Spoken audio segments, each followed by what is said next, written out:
Corey, Zach Sterniel of NASCAR.com. A lot of good battles, it looked like, between you and Lane, and then obviously he has his issue, but you have that late restart there. What's going through your mind on that final restart, and was there any concern that this race could slip away? Yeah, I feel like the 34 was definitely the class of the field for the first 25 to 30 laps. He had really good short run speed. Really, I felt like I was trying to keep pace with him for the first 25. It just seemed like his stuff took off really good. But it was a bit of a light switch after about 30. He would start to back up to me, and I could sort of take advantage of that. So, yeah, I mean, to answer your question, the last restart there, I feel like our launches were pretty good throughout the day, starting from the front row. But I think everyone knows just, Darlington restarts, if you're side by side into one, it can get pretty messy. But try not to overthink it. Just kind of did what I was doing all day, and continue my good launches. And by the time I was clear, I knew that it was sort of ours to lose at that point. We'll go to the left to John. John Newby, Savage Ventures. So I talked to a few of the drivers on pit road, and they all said they were trying to, baby the right front tire during that opening stage just because of, major concerns. How was it on your perspective? Did you have to take any extra precautions early?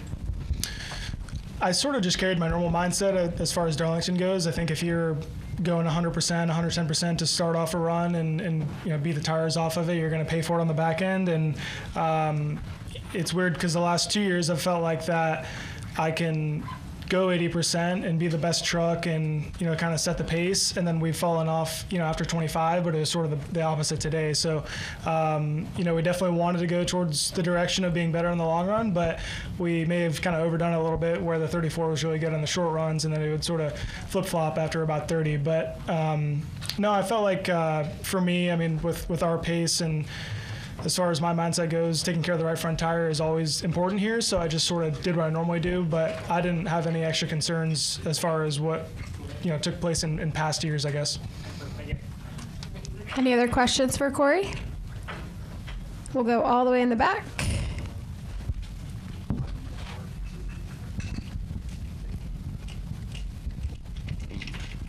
Zach Moyer for Rolling Bottom. Corey, you with this win, you are now 7th all-time in Craftsman Truck Series wins. So I'm curious, what does that mean to you? It means a lot. I would have never thought starting out with this team 2 years ago in 2023 that we would ever get to this point. Of course, I had hopes and dreams of winning a lot and, like every other driver, just being successful. But to look back on the last 3 years and kind of where we started in 2023 and my first full-time rookie season versus now, it's been a heck of a ride. Just so much hard work has gone in by my 11 guys with Tricon and Toyota. Yeah, just being able to consistently every week be able to bring speed to the racetrack and contend for wins and then just execute from there over the last 3 seasons has been awesome. So, it's always been a dream of mine to just even race at the highest level, but to have the success that we've had this year, really as a team and an organization and a manufacturer, all 3 of those, it's a very special feeling. Thank you. Tim Moore, Motorsports Today. Congrats on the win, Corey. Just kind of follow up with that, too. I mean, now this is 8 wins. You're 1 away from Biffle. Just how focused are you on the single-season record, at least in terms of wins? I mean, I don't really individualize anything like that. I think the goal every week is to go out and try to win the race, of course, and I feel like our mentality and our approach is just really good for that on a consistency basis. We don't – I mean, we're in a spot to not feel desperate, but I don't feel like we've ever gone into a race feeling super desperate, So I think that mentality definitely plays a role in kind of what's, been successful and what's worked for us this year. But at the same time, it'd be awesome to have that, as a career kind of milestone or a record for myself and the truck series and stuff. But I think that's something that I would more reflect on rather than look forward to personally. But it also just puts into perspective how good we've been as an organization and as a team this year. So certainly really appreciative of Track on Garage, Toyota, Safe Flight for putting us in the spot and being able to take advantage of it this year. And one last question. Obviously now 3 out of the last 4, your worst finish is 3rd, and you open up the playoffs with a win and move to the round of 8. Would you say this is the best stretch of your career in terms of races, or? As far as success, yeah, I'd say so. I feel like I've had better odds or better chances at going 3 in a row. Like the last 2 races, I didn't feel like we were the best truck. We were in contention and we were in the running for it, but we weren't like absolutely dominating, you know, as far as speed goes the last 2. I mean, maybe Watkins Glen, I think we were the best truck, but yeah, it's just racing it's crazy the way it works. You know, you can have the best stuff and something can go your way every race. Like we've had stretches like that, and you can have stretches where you're maybe not the best truck and things just go your way. It's just it's weird the way it works like that. But to answer your question, I mean, it's definitely in the running for one of the best stretches of my career, but definitely just going to look forward and to Bristol and try to keep that going. We'll come down here to Reed and then to Chris. Reed Spencer with the NASCAR Wire. Statistically, this has not been your best track. So how gratifying is it to close the deal here at a historic track like this? Yeah, it's definitely a special feeling. I feel like Darlington has always kind of had a place in me as far as, I grew up in Marietta, Georgia, not too far from here. Would drive almost every year up for the Southern 500 and watch it with my family. So had, dreams and aspirations of racing in NASCAR, and just, this track and the atmosphere and the Southern 500 itself really, elevated my love for the sport. So to be able to win here several years later and look back on that's a really cool feeling. But yeah, I feel like it's always been a good track for me. I just have we've kind of found a way to lose it. Last year getting wiped out, and then the year before we were on a different strategy and it didn't work out for us. So we've always had the speed. We didn't have our heads down by any means coming into this race thinking that we were going to be on the struggle bus by any means. We've always, been good here, but to finally close the deal means a lot. We'll come down here to Chris and then to Jerry. Chris Knight, catchfence.com. Congrats, Corey. I was just wondering if you learned anything today that you guys executed well, or something that you guys need to work on over the next 6 races to get to the championship 4. I think we did a good job at being just even-keeled and understanding when the right time was to push it. From the first stage, I knew that, taking care of the truck, especially the first 2 stages, taking care of the truck was big. Most people know that if you get any damage on the right front and, bend the sheet metal in, it's going to be a pretty good chance that you're going to blow a tire. So I wanted to really just stay safe. As long as we were in the top 3 to 5, I was pretty comfortable just kind of being on the bottom as long as we could make decent speed. And from there, we were just able to kind of manage the race in stage 3 and understanding where our strengths were as far as being better in the long run. And as soon as we were able to put some pressure on the 34, we got in the fence. So we did a good job just understanding where our strengths and weaknesses were today. But yeah, I'd like to look for some more fire off speed. I guess just in general, the 34 was really, really good for the first 25 and then sort of flip-flopped after that. So being able to sort of balance that and keep the long run as good as it's been, but also make the short run better, that's sort of something we're going to look into, I'd say. We'll go to Jerry, then to Zach, and then we're going to go all the way in the back. Jerry Jordan, KickingTheTires.net. So when obviously you've had a dominant season, does this momentum that you continue to carry forward help you? Because I mean, you're next round and things like that. You're not the type that's going to let up, but I mean, how much more room do you have for win stickers?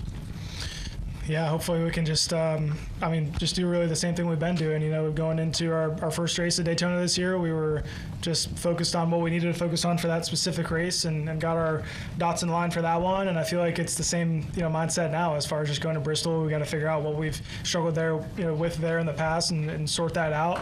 Make sure that we've, once again, understanding our strengths and weaknesses on those types of racetracks.